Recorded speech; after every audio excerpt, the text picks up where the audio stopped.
If you want to get the maximum amount of profit from a website, you need to get as much traffic as you can. If you want to get the maximum amount of traffic to your website, you need to get to the top of Google. And if you want to get to the top of Google, you need SEO, or search engine optimization. Search engine optimization is the process of optimizing a website so that Google will be more likely to index it and ensure that it ranks highly for the most relevant keywords and phrases. For example, if you have a website that sells hats, then you might try to get it to rank for the phrase buy hats online. To do this, you will go through an optimization process that would involve both on-site and off-site strategies. With any luck, you would eventually be able to get your website to the top of the SERPs, that's the search engine results pages, for that term, and thereby attract a huge amount of traffic. More importantly, that traffic would not just be from random visitors, but would instead be from specific people who are looking for hats. Better yet, those people will be looking for hats at the very point they came to your website. Why else would they search for hats? Which means they're ready to buy, and it should only take a small push to get them to make that decision. SEO can be a slow-going process, but it's still possible to climb the ranks and get your website to a point where it will start getting more and more organic traffic from searches. SEO essentially works by attempting to second-guess the algorithms used by Google to decide which sites to index and where to rank them. Google works by using bots, an index, and an algorithm. The bots, also known as robots or spiders, are small pieces of code designed to head out onto the web and look for content. They read web pages and they add that content to a massive index which Google can use as a reference. From there, Google will then use an algorithm to identify which content in that index is relevant to which search and which is offering value to the end user. Ultimately, the aim of Google is to help people find interesting content that will be relevant to what they're looking for. This involves a lot of factors, and the algorithm will look at how many links the content has, how visitors behave on that website, and the use of key phrases within the content. If a word or phrase is repeated often enough, then it is possible to deduce that said word or phrase is likely to be the subject matter, and thus should come up in searches for matching terms. SEO basically works by predicting and guessing how the algorithm works, because no one can be completely sure, and then using that information in order to engineer your website to get the maximum number of hits. It means gaming the system, and this in turn can allow you to trick Google into believing that your site should be number one. Of course, it's not quite that simple though, and actually, as we dig deeper, we'll see there are other more efficient ways of looking at SEO. Apart from anything else, Google is constantly updating its algorithms, usually with words beginning with P like penguin, panda, and pigeon, and that means second-guessing Google can get you into trouble. Being effective at SEO means having an up-to-date understanding of how it works and knowing the core principles that underpin the different strategies. That's where this video series comes in. Keep watching and you'll learn which old, outdated strategies you need to avoid, how to work with Google to get the very best results, and how to future-proof your site for upcoming changes. This is the modern guide to SEO for modern marketers and site owners. This is your SEO Bible and your key to unlocking incredible success on the web. We're going to start this series with a little history lesson. Why? Because understanding how SEO used to work, how it has progressed, and what you now need to avoid is a very good way of creating context and helping you to understand what SEO means today. When SEO was first born, Google's algorithm was a lot simpler and manipulating it to your own ends was a lot easier as a result. Back then, Google looked at two key factors in determining its rankings. Those factors were keyword density and links profile. Your links profile, also called your backlinks profile, is essentially determined by how many links you have pointing to your website coming from other sites. This serves two important roles. Firstly, links help Google's robots to find your website. Bots crawl the web by reading content and following links from one site to another. If you have a link on a site that Google has already indexed, then this will allow it to find yours and add it to the network. At the same time, Google views links as testimony, assuming that a website would only link to another website if it thought said website was good and had something valuable to offer its users. Google would also assume that if you have links from 20 websites about hats, then your site is probably going to be about hats as well, especially if the anchor text has your search phrase in it. The other factor was keyword density. Keyword density meant how many times your website would repeat the words that you were trying to rank for. The more content you had and the more often you repeated the same phrase throughout that content, the more likely you would ultimately be to get ranked for that search term and to show up high in the SERPs. Of course, it was also important to research the keywords and to make sure they were actually being searched for. For this, marketers could use Google's keyword research tool in order to check the volume of searches and to get an idea about how much competition there was. A savvy optimizer would then be able to look at terms with the highest search volumes and lowest amount of competition and then try to rank for those phrases specifically. This simple algorithm makes a lot of sense in theory and should have helped Google to find content that people will be looking for quickly and easily. It would read the content in order to see which site was the most relevant for that term, and it would look at which sites had the most links from other websites. But the problem was, people eventually cottoned on to the way this worked and began to take advantage of it. Search engine optimizers realized that all they had to do to get to the top of Google was to create as many links and as much content, with keywords, as possible. So webmasters began to spam link directories and content farms, submitting their links everywhere they possibly could. They began to pay other content creators to place links on their pages, and they would also trade links. Most websites ended up with a massive list of links somewhere on one of their pages, and these would just be other random sites that had contacted them and asked to exchange links. Worse was what started to happen to content. In a bid to create as much content as possible and to use the keywords as often as possible, creators began to churn out content in huge quantities while giving no regard to quality. They also began using keyword stuffing, which essentially means repeating keywords over and over again, even when it doesn't make any sense. A typical website from the early 2000s might read, "Are you looking to buy hats online? Then you have come to the right Buy Hats Online website. This is the best place to buy hats online for anyone who wants to buy hats online, Carolina." As you can see, this content is completely nonsensical and will be highly off-putting for any real visitors looking to make a purchase. And then it got worse still. Creators began to actively steal content from other site owners and spin it in order to make it unique. Now, Google won't rank duplicate content, otherwise it would risk making every search result identical. So content spinning, as it came to be called, essentially means that you're taking an article or a blog post and using software in order to exchange many of the words for synonyms. So a sentence that read, "These are the softest, warmest and most attractive hats on the net," would become, "These are the most comfortable, most insulating and most beautiful hats on the web." And because the site owner didn't have to write that content themselves, this meant they could publish thousands of posts in a short space of time and bomb Google. Well, that's the theory at least. The reality is that, unfortunately, most spinners do this instead. These is the squitty-ish, hottest and very best beautiful hats on the fishing net. Again, it's just gibberish. So, by placing thousands of links on other sites, using their keywords as the anchor text, and by filling their sites with tons of useless content, website owners were able to get themselves to the top spot of Google. This system was so easy to abuse that some people could even get completely unrelated websites to the top of specific SERPs against the owner's will. You could make it so that searching for Big Idiot would bring up a picture of your friend, for example.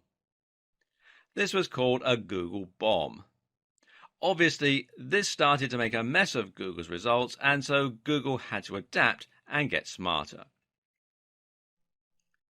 Because of all the abuse we talked about in the last video, Google had to change and adapt to maintain its spot as the #1 search provider. And to do that, it had to clamp down hard on those who were gaming the system and penalize sites that were cheating to get to the top spot. It did this by looking for obviously spammy strategies and de indexing or downgrading the sites. So, sites with keywords in their URL no longer enjoyed the same advantage. Sites with huge numbers of inbound links from low quality websites were de indexed. Sites caught buying links were de indexed. Sites that stuffed keywords were severely punished. Sites that had lots of backlinks with the same anchor text were treated as highly suspect, and the list goes on and on.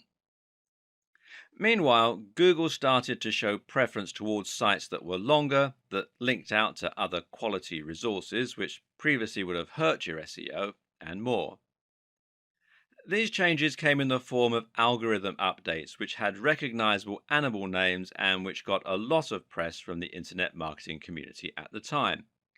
These were Penguin, which was designed to reduce the effectiveness of unnatural backlinks, and Panda, which was designed to favor sites that looked high quality. Google doesn't want a website owner to be able to artificially climb its SERPs. Rather, Google wants websites to climb the ranks only when they're genuinely valuable and popular with the audience. It wants to see natural, organic links that you haven't paid for, and it wants to see deep, relevant, and interesting content.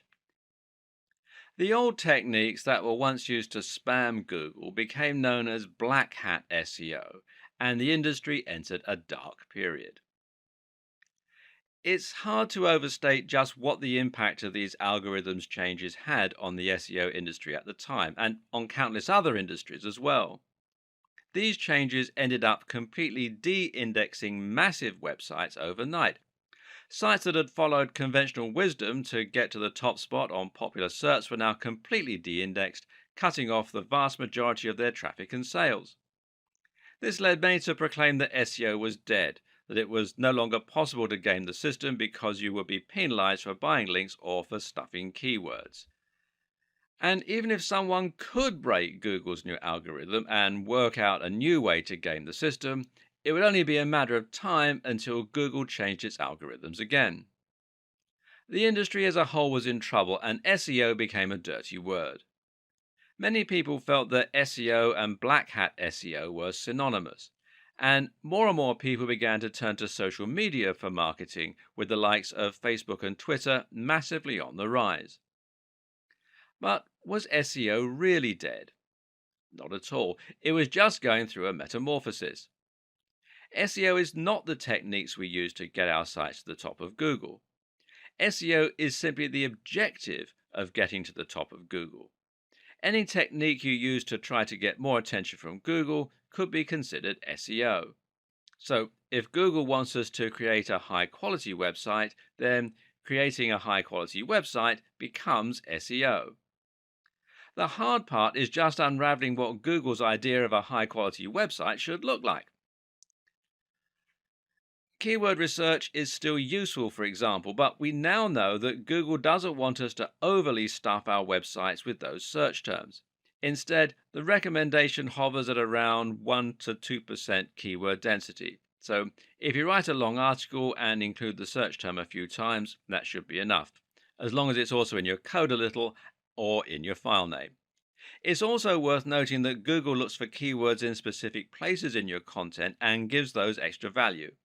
Google will consider it a strong sign if your keywords are used in your headers or in the first paragraph of your content. Google also looks for synonyms, though, and related language, which is something that we'll discuss more later on. And it no longer cares about how many links you can get. It cares far more about how high quality those links are. So, if your links are from lots of highly trusted websites, then you'll find it does great things for your ranking. Google is also now looking at things like bounce rates, how long someone spends on your website, and it's looking at how your site renders on mobile and how quickly it loads. You can now get penalized for typos and mistakes. And Google is also looking at social sharing signs. If you have lots of plus ones from Google Plus, for example, then this can have a large positive impact. In short, Google is looking for signs of quality, relevance, and great design. At the end of the day, Google does not care about you as a content creator. You're not Google's customer. Google's customer is the end user who searches for a key phrase because they want to get relevant information or find the answer to a question. So, if you forget the specifics and instead make your aim to deliver high quality content consistently targeted towards a specific subject matter, then your goals will be aligned with Google. That means Google will want to share your content with its users. And it means that each update and change Google makes should actually benefit you as a creator. This is what good SEO is about today. Forget trying to trick Google and instead think about your users and think about working with Google. Regardless of all the changes that have happened, it's still possible to separate our SEO into largely on page and off page. I'm going to talk about on page now and off page in the next video of this series, but both are important. On page, of course, refers to all the strategies that you can use within your pages to get Google interested in your site. This begins with content, and it begins with having a stronger understanding of the subtle changes Google has gone through in recent times. One of the first things you're going to need to do is to fill your site with great content and to use your keywords throughout. There's a fine line to be walked here. You need to repeat the phrase a few times to ensure that you create that association. But at the same time, you also need to make sure that you don't overdo it and thereby appear to be spamming. Too vague? Well, as I mentioned, it's now agreed that the optimum keyword density for on site content is 1 to 2%. This means you can use your phrase once every 100 to 200 words, but you also need to use your common sense a little. Some keywords are easier to use in a natural manner than others, and making sure your content sounds natural should always be the number one concern. Some keywords will be hard not to repeat 100 times. Others will never feel that they can come up naturally. The user always comes first, so if you can't fit the keyword in naturally anywhere, then just forget it and use it in your image, alt text, etc. The length of your post is also an important consideration. Back in the days of spammy SEO, almost every post was about 500 words long. Today, you'll have the most success by writing posts that are longer and more in depth. Imagine that your reader is going to sit down with a cup of tea and really dive deep into the subject. Yeah? That's the kind of experience you should be delivering. This has another advantage because it means that you can repeat your key phrase a lot more while keeping your density low. If you repeat your keyword 100 times and your content is 1,000 words long, then that's a 10% density. If your content is 5,000 words long, that's 2% density. Of course, 5,000 words is too long for most blog posts. Instead, the general consensus is that an ideal blog post will be somewhere in the region of 800 to 1,500 words. But again, remember that you serve your visitors first and foremost. These are the people that you want to impress, and that means you shouldn't worry too much about length. Do what comes naturally to your subject matter. Oh, and while you're at it, try to vary the length of your post a little. This again looks more natural and suggests to Google that you're not following a strict formula of any kind. At the same time, you also need to consider something called LSI, or latent semantic indexing. This is basically a fancy term for how Google now understands actual meaning rather than just looking to match words. The way it does this is at least partly by looking for synonyms and related terms when trying to answer questions. In short, don't just use the exact key phrase, but be sure to use lots of relevant and related language. This is important partly because it can prevent a mismatch between searches. If someone searches for a homonym like duck, how does Google know whether they mean the bird or the movement? Simple, by looking for related terms like duckling and feather, or perhaps dodge and dive. At the same time, the use of synonyms and related language again shows Google that there is a lot of content revolving around the same topic. It's not just a case of having mentioned the search term a few times in an otherwise irrelevant piece of writing. So, if you're writing about bicep workouts, then you need to make sure to include lots of related language like arms, triceps, dumbbells, training, weightlifting, etc. Doing this will confirm the subject matter of your site and will look a lot more natural and useful than if you just use the phrase. And for the same reason, it can also be a good idea to use variations on your key phrase and to have secondary search terms. For example, if your key phrase is build massive arms, then you should also try to include the terms build big arms, build big biceps, get big biceps, etc. Google now knows that this means the same thing, but won't be as likely to penalize you for keyword stuffing. It also makes you look like a better writer for your visitors. Essentially, try to keep in mind that Google no longer works by trying to match the search terms exactly in your content. You can see this yourself when you search Google. Search get big arms, and many of the results that come up won't actually include those precise words. Likewise, linking out to relevant sources might help Google to better understand the topic of your pages and posts, while also demonstrating that you're trying to provide extra value to your visitors. On that same note, you should also look at rich snippets. Using structured data, you can highlight to Google certain key elements of your content, like recipes, dates, company names, scores, etc. This helps Google show some of that information in the SERPs, the search engine results pages, and thereby attracts more visitors to your site. There are plugins which will let you do this easily, or you can do it through meta tags. Either way, you'll use this to do things like highlighting the ingredients in a recipe, or the show times of a play, or the score in a review. This is important because it lets Google understand your content even better than it is already able to do. Google is no longer just a search engine, but rather an AI. This is the direction that Google is heading, and being able to understand and utilize this might just be the key to SEO success in the future. Right now, using structured data and rich snippets will allow information from your site to appear right in the SERPs. This way, if someone searches for a recipe, they'll be able to see the ingredients for your version before they even click on your link. This means your listing will take up more space and demonstrates the value of your site. In turn, this means you're going to attract more clicks than a site without that information. The next element of on-page optimization is the site design itself. Using breadcrumbs, for instance, can help a lot, as can using alt tags for your images so Google knows what they are. More important is the actual function of your website. Does the page load quickly?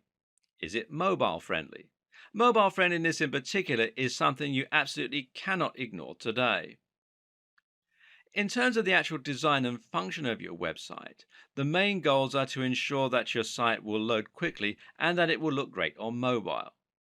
Again, this helps to keep people on your site longer because it will be enjoyable for them to be there. Avoid using too many plugins which will slow you down, and try not to inundate your visitors with adverts and popovers. Did you know that using light colors like light blues can actually help to keep people on the page longer by making them feel more relaxed? Consider this when picking your theme. Likewise, choose a theme that will adapt to the size of the display viewing it, and make sure you take advantage of things like caching to keep your site nippy. Themes that do this are called responsive insofar as they respond to the shape and size of the display they're being viewed on. This works by removing certain elements, by rearranging menus, etc., and by shrinking images. Note that mobile friendliness also means things like having large buttons, which are easier to click with a finger rather than a mouse, and avoiding mouse over drop down menus that, again, can't be operated on a mobile without a mouse. The best way to ensure that your website is responsive, that it looks the part, and that it will encourage the maximum engagement is to use WordPress. WordPress is a CMS, that's content management system, that makes it incredibly easy to build a responsive website and then add a custom theme that you've downloaded, either free or paid, or made yourself. Using WordPress removes much of the guesswork and makes it very easy for you to implement new layouts and even add things like rich snippets by downloading the right plugins. There's a massive online community to support your development, and the tool is used by many of the biggest sites on the net, meaning that it is a proven quantity as far as SEO goes. And you can find more here at WordPress.org. Seeing as WordPress is free, you're actually really making life harder for yourself by using anything other than it to build your website. Check your mobile friendliness on this site here, which is search.google.com/search console /mobile friendly. And your page speed on this site here, which is developers.google.com /speed page speed, or run together as one word, /insights. As I mentioned, there are a few miscellaneous tips that can also help to improve your on-page SEO. For example, it's generally accepted that using copyright notices and legal disclaimers can be seen as a positive sign by Google that these will make your website look more professional and more like a real business. Think as well about how you're going to help Google find the content within your site. Having a sitemap can be very helpful for indexing, for example. And you need to avoid using images that have text in them, and definitely avoid the use of Adobe Flash, seeing as Google is unable to read that type of copy. You can also insert your search terms into your site code by including in file names, the file name of an image, for example, and including it in the permalinks. Now, these are the URLs of specific pages, which should match the title of your posts. Then you have the behavior of your visitors. In other words, how long are your visitors staying on your page? Do they click a lot of internal links? Do they scroll down the page? Are they leaving comments? Google wants to see that your site is offering value to your visitors, and the best way they can do that is by looking to see if people are actually enjoying the content you've created. Your site design is all about getting your visitors to spend a long time on your page and then to interact with it. You can do this by using related posts and by making your comment section appear more interesting and easier to use. But you should also do it by simply ensuring that your site looks great, performs well, and is filled with interesting and relevant content. Try to avoid adverts or bad design elements that are going to instantly put people off and cause them to leave your website. Remember, Google wants to see that people are spending time on your website, and the best way you can ensure this happens is by making content that people want to read. Moreover, you need to ensure that content is presented in a way that encourages people to stick around. Forget dense blocks of text with no images. Instead, create content with lots of headers that's well spaced out and that uses large, beautiful pictures throughout. In terms of the actual writing, try to use a narrative structure where possible to really pull people in. Tell a story, use cliffhangers, and make it impossible for your visitors not to move down to the next line. Ultimately, it comes down to making sure you're providing the very best experience for your visitors, but doing so in such a way that Google can see and understand that that is the case. In the last video, we talked about the basic strategy you'll use for your on-page SEO. But what about link building? How has that changed in recent years? Once again, the key is to focus more on quality rather than quantity. If you once had 1,000 different links all coming from low quality websites, this could now actually stand to hurt your SEO, as it will look like link spam. If you've been guilty of using these old practices in the past, you might want to consider Google's link disavow tool, which you can find here at google.com webmasters tools disavow links main PLI equals 1. And there is a posting on Google's blog which explains how the tool works and everything. And you can read more about that at support.google.com /webmasters answer /2648487 HL equals EN. And what these tools do is it allows you to tell Google that you didn't ask for the low quality links and thereby prevent them from affecting your ranking. The fact that tools like this exist show that Google does still support good SEO, by the way. Once you've removed all your low quality links, you need to start looking for high quality links. Which ones are those? Simple. They're the ones that follow all of the advice that we gave in the last video on on-page SEO. These should be sites that are relevant to your niche stroke industry, but also ones filled with the very best quality content and which seem to have an entirely engaged user base. In other words, look for the very best sites in your niche. Make your site as good as theirs and then approach them for a link. The sites that Google will rank highest for a particular search term are the ones that appear the most relevant and that have the best content and the best design. At the same time, though, they will also be the ones that have the most trust. This means Google considers them an authoritative resource and expects the information on their site to be accurate and well written. This is something that sites like Moz have tried to quantify with terms like trust flow. However, there's no defined method of determining a site's trust, and instead we have to infer the best strategies for building trust, as usual. What we do know is there are some sites that Google trusts absolutely implicitly. These are sites like harvard.edu, BBC News, etc. And how does it know it can trust them? Well, the current understanding is that Google will trust sites which either have a very well organized brand name, like the BBC or The Verge, or sites that have .edu or .gov domains. So, how can the rest of us thrive? Well, simple. We try to get links that come from those highly trusted resources. If you were able to get a link from BBC News, for example, this would absolutely transform your success.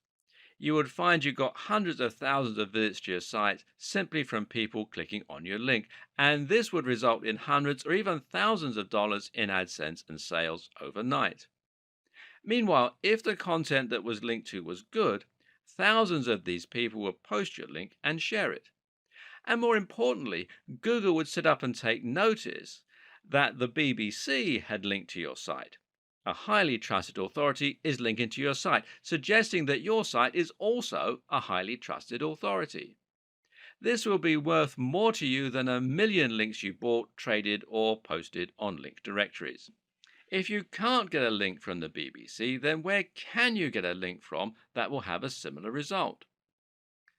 Unfortunately for many of us, it's nearly impossible to get a response from a massive site like the BBC, unless perhaps we have a newsworthy story and a useful contact. And so we're going to have to look elsewhere. A good place to start is with the Google News section of the SERPs. If you search for something like election results during an election, then you'll find that a few results are highlighted at the top of the page with an image and a snippet of text, as you can see here. Now, if you click here on the News tab, you can find more news and stories. Now, these news stories aren't manually curated, but are rather selected from sites that Google trusts.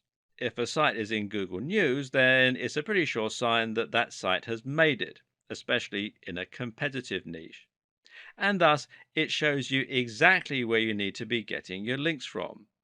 If you can get links from any of these sites, then you're going to get almost the same boost as you would get from the BBC, although to a lesser degree. But how did these sites make it so big? Perhaps they got links from the BBC, in which case you're getting some of the benefit via their link to you. And the same thing would happen if they had a link from a site that had a link from the BBC. Try to think of this as a game of degrees of separation.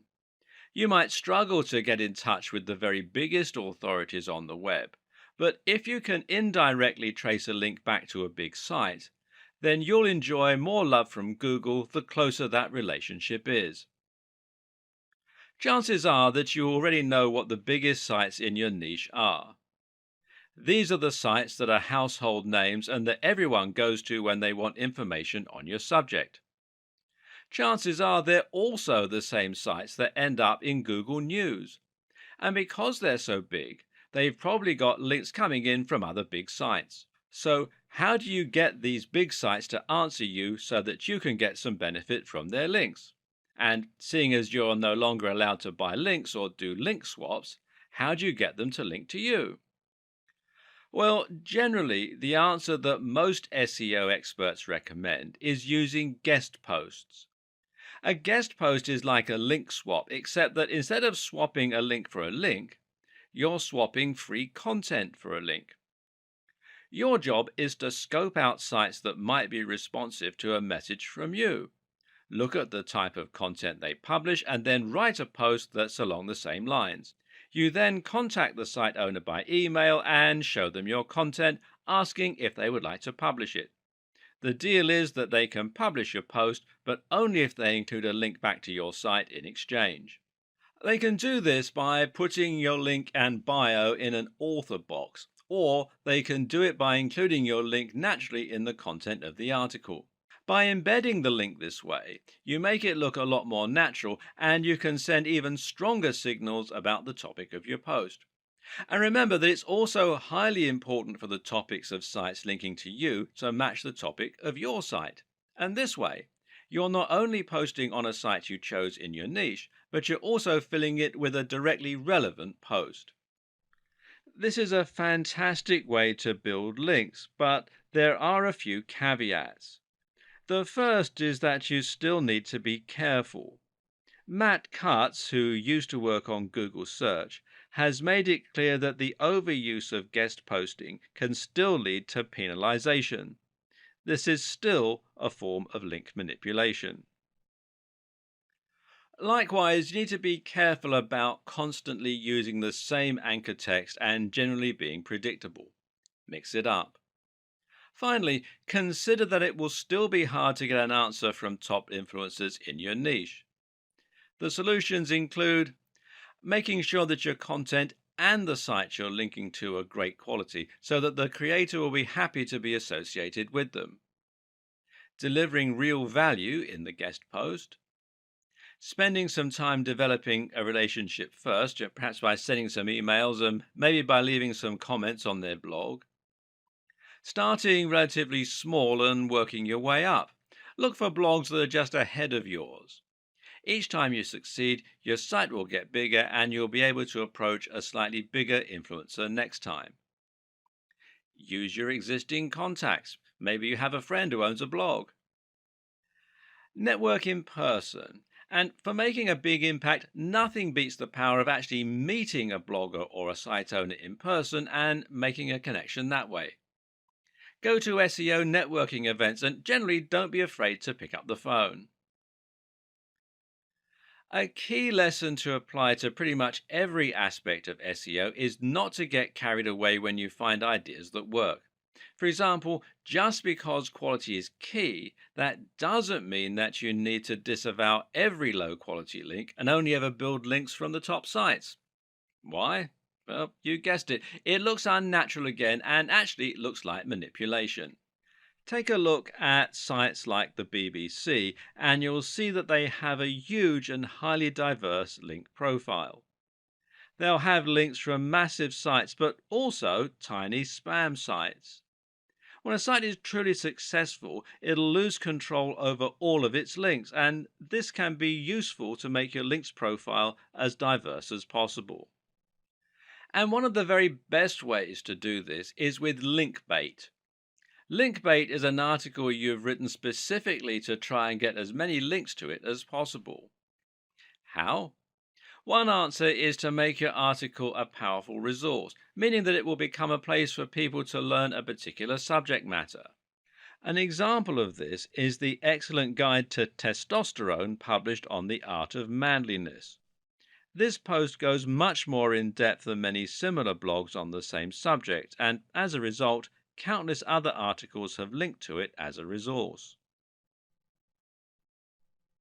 Another option is to create a post that will somehow support a discussion. A good example of this is the post How to Win an Argument with a Nutritionist, which includes links to studies that disprove outdated notions about nutrition.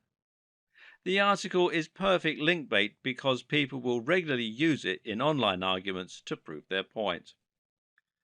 Finally, one more very useful strategy for your backlink strategy is to perform backlink research for other sites. Look at your competition and look at which sites have got the most traffic in your niche. Then, once you've found which ones those are, try to get links from the same site.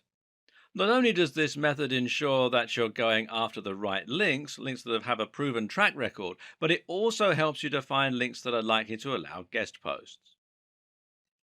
Good SEO means forgetting SEO and concentrating on your user. It also means forgetting SEO insofar as you're going to be trying to merge your different marketing strategies to create one bigger approach. It means trying to write amazing posts and share them on SEO so that you get more links, and it means writing great content that keeps people on your page longer. Stop thinking in terms of SEO and social media marketing, and instead think about your SEO in terms of content marketing. Regardless of your strategy, there is no doubt that content is absolutely the most important asset when it comes to attracting traffic and impressing Google. But just what is content marketing? Content marketing is about creating content that will help Google to find your site and posts and to ensure you rank highly in the search engine results pages. While this is a powerful and useful effect, though, it's actually only one part of what content marketing is all about. At the same time, content marketing is about building a relationship on your site and ensuring that people begin to trust what you have to say. It means demonstrating your knowledge and point of view to the point where people seek you out as an authority. Once you get to that point, you'll be considered an expert in your field and you'll be able to greatly influence your audience, possibly influencing their buying behavior. So, how do you get to this point? Well, the key is to think about the sites and blogs that have influenced you over the years and the ones you read regularly. This isn't about building trust with Google, but rather it's about building trust with your readers so they want to keep coming back. The main thing normally is delivering value. Each post you create for your blog should provide some useful and/or interesting information that is actionable.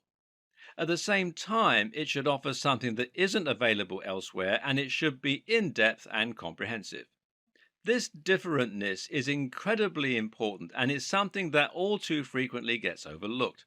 If you're trying to stand out in a crowded niche, say the fitness niche, then it's not enough to simply write posts on how to get abs or how to lose weight. There are countless articles out there with the exact same title and subject matter. Instead, you need to concentrate on offering something that will be different, which might mean writing about an entirely new training method, or it might mean writing about something that examines the psychological motivation to train. Always ask yourself, would you read that content? Meanwhile, you need to be consistent in posting this kind of content, and you need to be smart with your branding. Your brand needs to evoke your mission statement and your ethos. People should know from your website design and logo alone exactly what kind of subject matter you're likely to deal in and what they can expect from your site.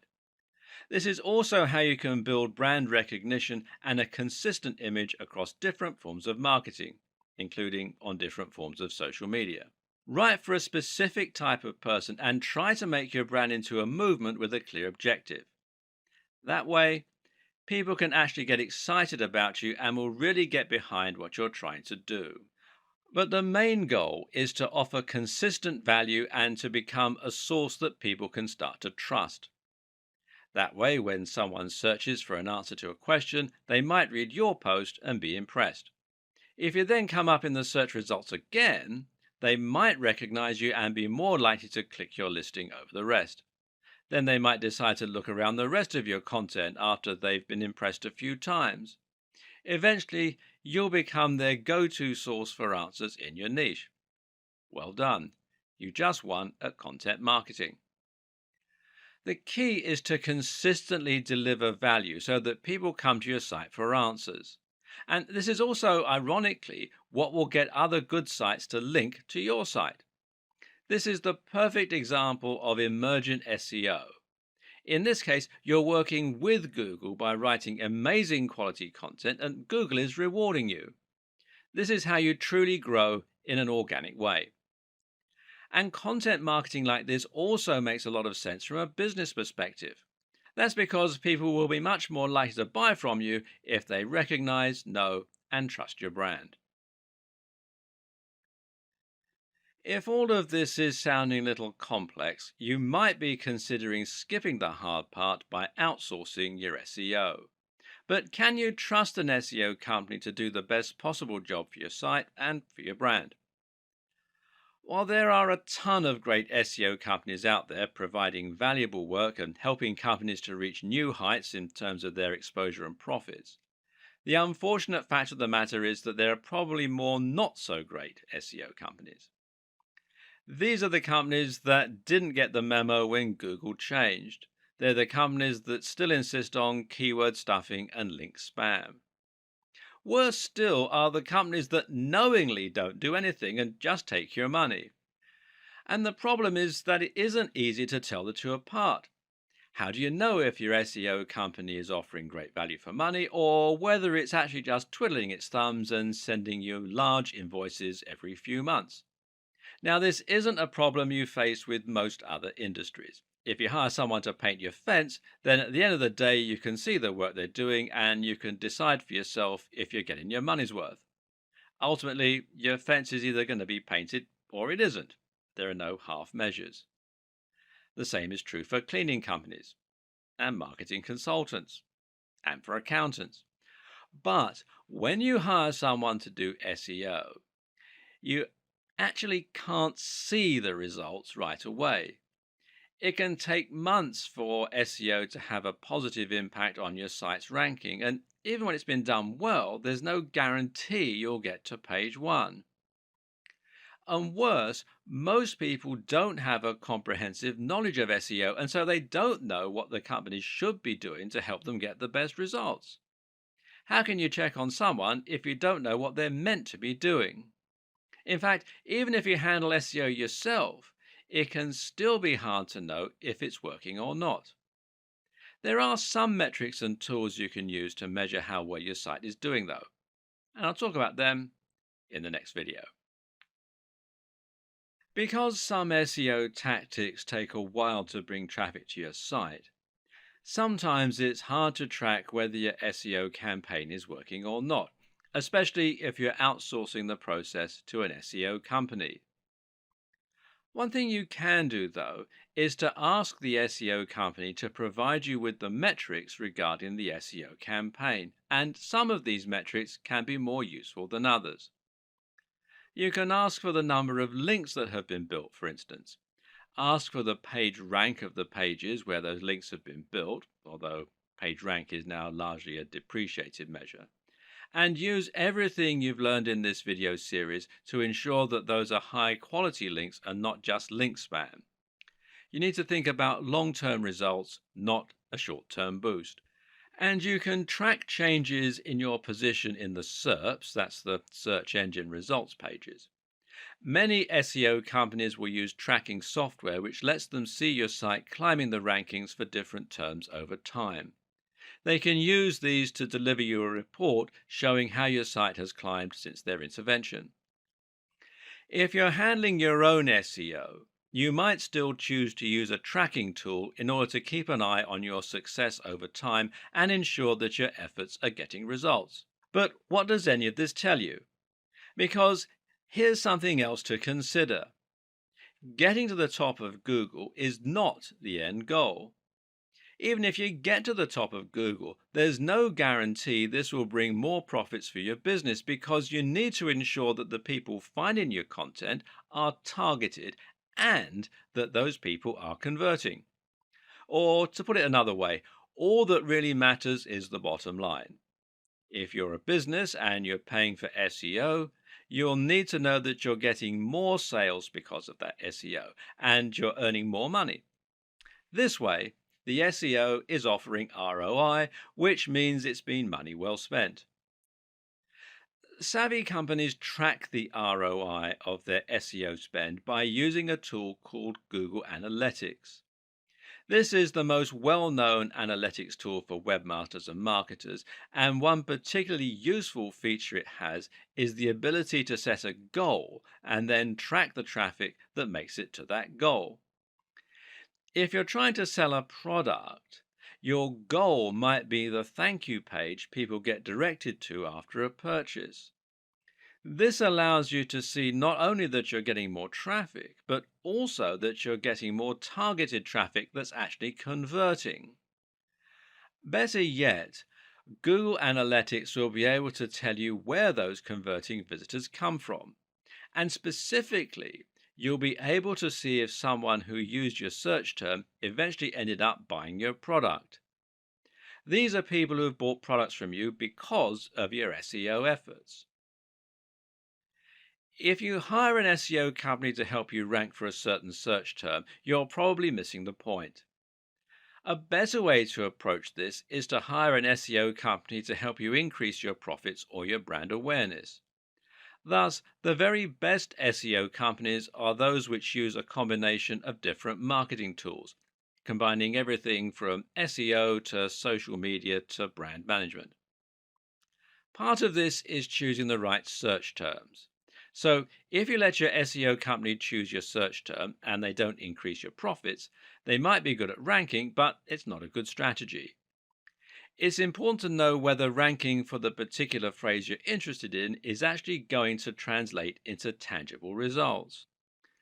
The same is true if you're doing SEO on your own. And one way you can check how successful your SEO is likely to be before you spend lots of time and or money on it is to use PPC. PPC is of course pay-per-click. This is a type of advertising that involves paying each time someone clicks on an advert and visits your site. The two most popular PPC choices right now are Google AdWords and Facebook ads. It's equally important that you use analytics in your own SEO campaigns for the very same reasons. Good SEO is about constant iteration and seeing which actions are having the best impact on your tracking. Struggling to rank for a certain term? Then you can consider aiming for another one. Finding that people from an unexpected search term are converting more highly than those from other search terms? Then it might be time to switch gear and start trying to rank for that phrase instead. Setting up Google Analytics is thankfully rather simple. First, you need to head over to Google Analytics, which is google.com/analytics. And then you'll need to add a small tracking code to each page of your site. If you're using WordPress, you can also use a plugin to do this. Then you can set up your view, which will let you choose which stats you want to look at. Some useful things to look at here are your audience overview, and this is key data regarding who is looking at your site, which can help you to better target specific demographics. acquisition, this is where your traffic's coming from, real time, which shows you how many people are on your site right now, and the aforementioned goals. With what we've covered so far, you should now know everything you need to know in order to begin a modern and effective SEO campaign. The problem, though, is that, as we've already mentioned, SEO is something that is constantly evolving and changing. We already know that Google has a lot planned for its search algorithm in the future. And the first big change we can expect to see going forward is the introduction of a real time algorithm. This means any changes made to your site's SEO might be reflected immediately in the search results. This is expected to affect Penguin predominantly, which means it will have the biggest influence on inbound links and whether your backlink profile is mainly made up of high quality links or spam. In this case, adding a spam link to your site could result in an immediate downgrade to your ranking. Likewise, though, the reverse could also be true. Using the disavow tool could help you to see an immediate recovery, while a very good link could result in an immediate boost to your site. It's also not too much of a stretch to expect that in future we might see this start to apply to other aspects of SEO, including the ranking of sites and pages. We already see newspaper stories appear very quickly in Google's search results. So, what should you do to make sure that you'll benefit from these changes? How can you future proof your site in this regard? Well, one tip will be to stay on top of your links disavowing and to make sure you're constantly adding links and removing the unnecessary ones. In the future, bigger sites may need to have a whole dedicated team working on keeping their links profile healthy around the clock. Likewise, make sure to keep updating your site regularly and to keep the date as a schema in all your content. One good way to know what's coming in the world of SEO is to keep your eyes peeled to industry news sites and specifically to Google's own blog. Another is to think about the direction that Google is heading in and to try and guess what its larger plans are. And right now, everything is pointing towards a heavy investment in voice search and AI. Google is not just a search tool. With the capability of reading and understanding human language, Google is an AI. And what's more, it's shaping the way we develop our content, whether we like it or not. And it is embracing this more and more with each new update and each new product. Google Now is the name of Google's assistant service that combines search, digital assistant, and all the data that Google collects about us into one incredible tool. This is the real reason Google had to move towards latent semantic indexing. It needed to understand the content rather than just look for matches. And this is why Google needed to start using rich snippets and structured data so that it could understand the key facts from the web. This is what allows Google to use its quick answers box. Ask Google, how old is Barack Obama? And it won't just bring up a website, it will tell you. And Google also has localization and previous query functions. These allow it to suggest searches based on what you had previously searched for. For example, if you often research a particular celebrity, then in the future, Google might recommend searches relating to that celebrity. Google's personalized search also takes this into account, while its local search ensures that it will also be able to find results that are relevant to the area you're in. All of this combines when you use Google Now via voice search through Google Allo or Google's new Pixel phones. Here, you're able to conversationally ask Google what time it is, what the highest mountain in the world is, how high is it exactly, all that sort of stuff. This is the direction that Google is moving in, but what does it mean for the future of SEO? Will creators miss out when Google starts providing visitors with answers without them needing to visit our pages? For now, creators can start to focus on the Google Knowledge Graph, which is what powers many of the more complex components on the SERPs. Use semantic markups to ensure that Google will be able to find the answers to your questions. Build authority so that Google will know to trust your site, and try to use nouns in your language to make it machine readable. Being featured in Wikipedia is also thought to be useful for KGO, that's knowledge graph optimization. Linking out to quality resources is also thought to be good for your KGO. Will you gain visitors from being featured in the knowledge graph? Well, perhaps not. But this is certainly an indication that you've gained Google's trust, and that can do a lot to help improve your brand awareness and to gain more trust from the users as well. For those reasons, it's certainly a worthy goal. We've covered an awful lot of ground and even speculated at what the future of SEO might entail. At this point, you may be wondering where to start and how to put everything you've learned into action. So let's simplify for a moment, shall we? Here are our key takeaways. First off, Google is getting smarter to the point of becoming an AI with a lot of personal information about its users. Google is increasingly understanding what content actually means rather than just what it says. You should not try to trick Google. Work with Google to provide your users with the most relevant, well informed, and entertaining answers to their questions. Prove that you are trustworthy by connecting as closely as possible to high authority sites.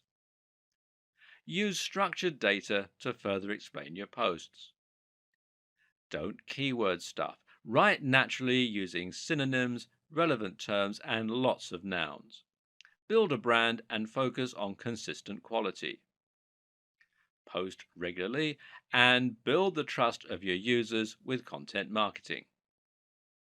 Use guest posts and aim for the sites that have Google's trust already. Think of SEO as one small part of a much more cohesive marketing strategy. Combine excellent posts with social sharing and link bait. And finally, measure and monitor what is working and update your strategy on the fly.